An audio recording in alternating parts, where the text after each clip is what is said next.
Sometimes it's stronger than others. It's controlled by the way you think.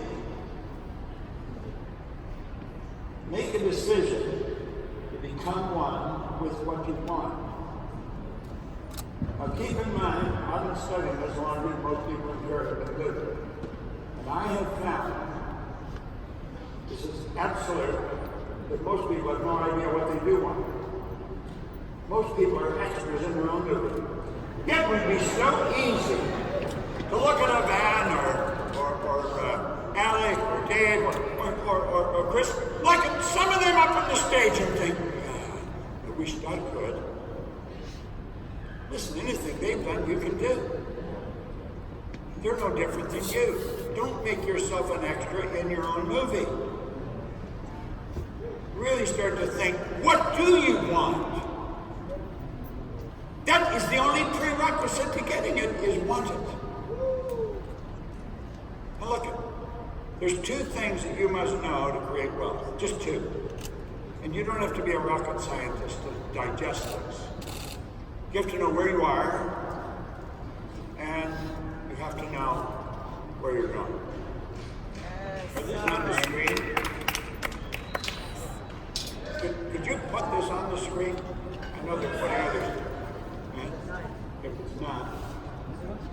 Now that is so obvious, it's so simple, you'd wonder, how do people miss it?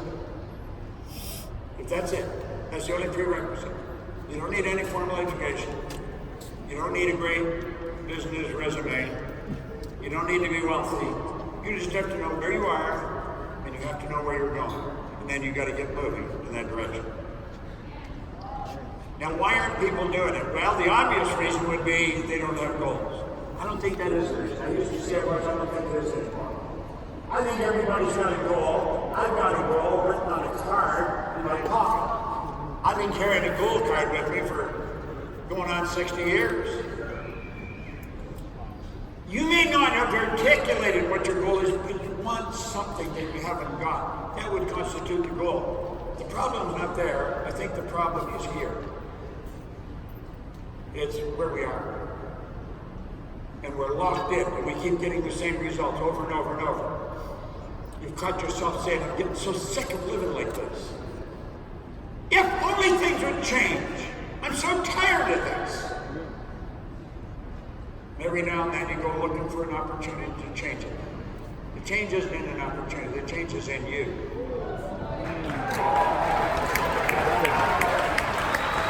If you don't change you, nothing changes. You have a paradigm. I met many people last night that had been to our paradigm seminar. We run them regularly in Los Angeles. We have one next month. It's 3 days where we talk about paradigms, what they are, how they're formed, how to change them. You have a program deep in your psyche that's controlling every move you make. That's absurd. And you didn't even build the program. Somebody else did. It's like our biocomputer is controlling us. Now think, what is a paradigm? It's a mental program that has almost exclusive control over our habitual behavior, and almost all of our behavior is habitual. When we wake up in the morning, we get moving. Thank you. Can everybody see the slide screen? I don't know if the people in front here can see the slide screens. They can? Good. All right? Now think. You and I have a program inside that's controlling our behavior. I maintain, as you start to understand how it was formed, you can change it.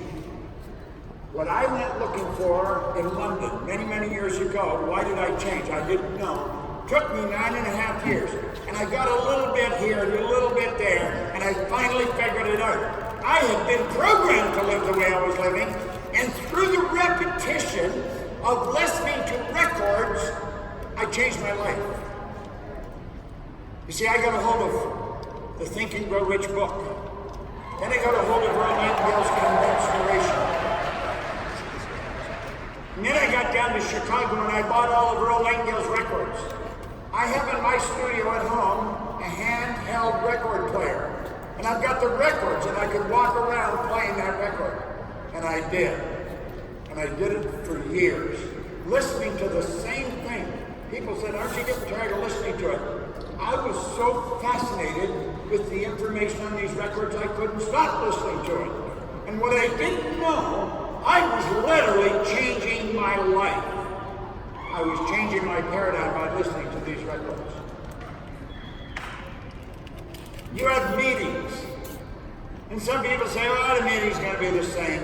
It might be the same meeting, but you're not the same person. You go in, you hear something different. Get involved. Get involved in every meeting. And you're hearing things that are changing your life. You want to control the flow. There's a power that's flowing to and through us. We want to let it flow freely, improving everything that it comes in contact with. Now, I'm going to take a few minutes to break this down for you. I want you to look at your mind and at paradigms. What I'm going to show you here is the most valuable idea I have learned in all the years I've studied. There was a man named Leland Valvandeval from Western Canada. He was a great big man. He's the one that sat down and explained this to me. And when he did, everything started to change. I had been reading all kinds of books. I've got an enormous library. That was the first book I ever read, and I was 26. I'd never read a book up until that. Today I've got a marvelous library. And I had all this information that I seem to have a bit here and a bit there. It's almost like having a jigsaw puzzle, and it's all the pieces are on the table, but you haven't got the lid to the box, and you don't know how the hell those things fit together. He gave me the lid for the box. And when he explained this to me, everything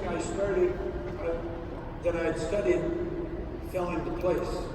And I started to see things. So I'm going to ask you to look at the mind and paradigms. Now let's make it more personal. I suggest you look at your mind and your paradigms. So I want you to think of you.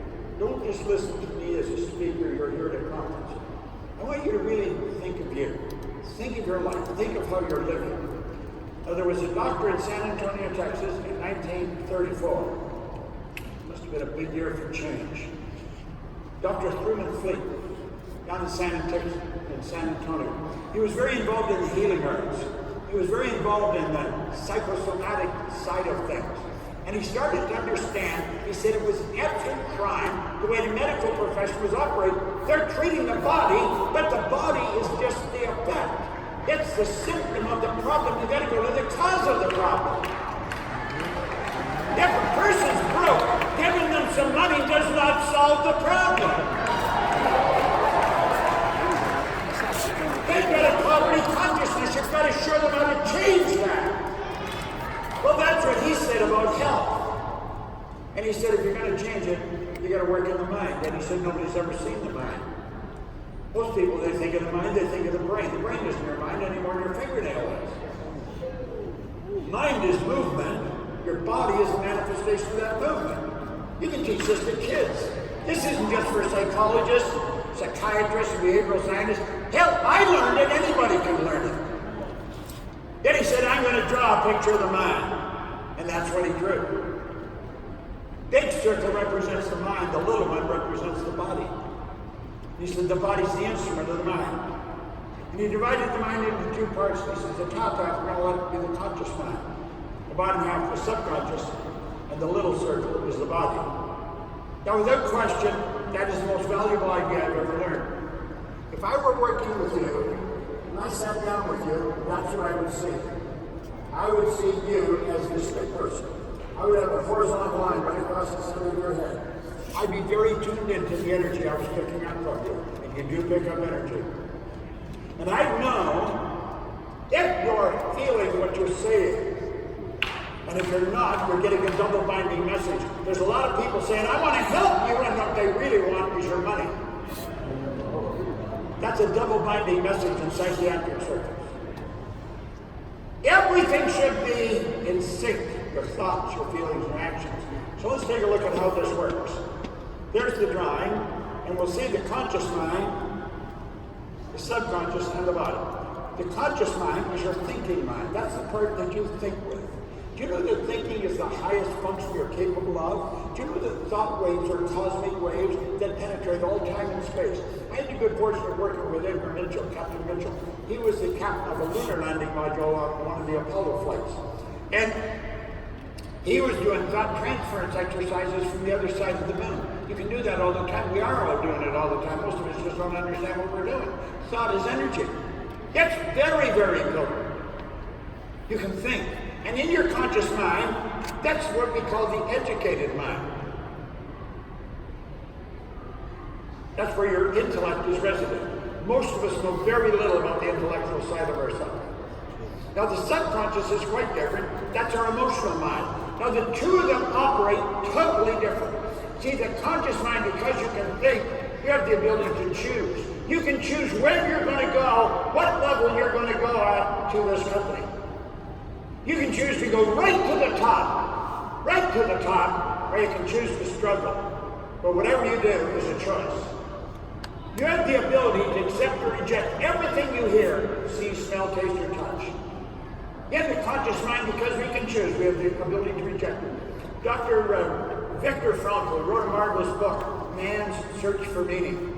He was a prisoner in a concentration camp in the Second War, a Jew from Vienna, a psychiatrist. And while he was in there, he said, no one could cause him to think something he didn't want to think. Regardless of the intellectual or physical abuse he was subjected to, no one could cause him to think what he didn't want to think. You can accept or reject what you hear. You hear about recessions and all this, they can have it if they want. I'm not going to play it, then I'm just not going to participate. Now, you've got here the ability to originate. So all this information coming into our consciousness, we can accept it or reject it. Now the subconscious doesn't have that ability. When Brandon was talking about self-talk, he was talking about what you impress upon the subconscious mind. It does not have the ability to reject. It must accept because it has no ability to reject. If you're a psych major, it's totally deductive and it's immoral. It's like the earth. The earth doesn't care what you plant, but it will return what you plant. I love the way Nightingale referred to it on one of his recordings. He said, you can plant nightshade, a deadly poison. Not a 16th of an inch away plant corn, a sweet food. One will grow with just as great an abundance as the other. You can plant a negative idea or a positive one, they'll both grow. It's your choice. The subconscious mind doesn't care what you plant. Now here is the key. This is the key to your growth. Pay attention. The subconscious mind cannot differentiate between what's real and what's imagined. If you imagine yourself as one of the top chairmen in the company, if that's where you see yourself, if you're acting and talking and walking like it, that's what you will become. Woo! Yeah.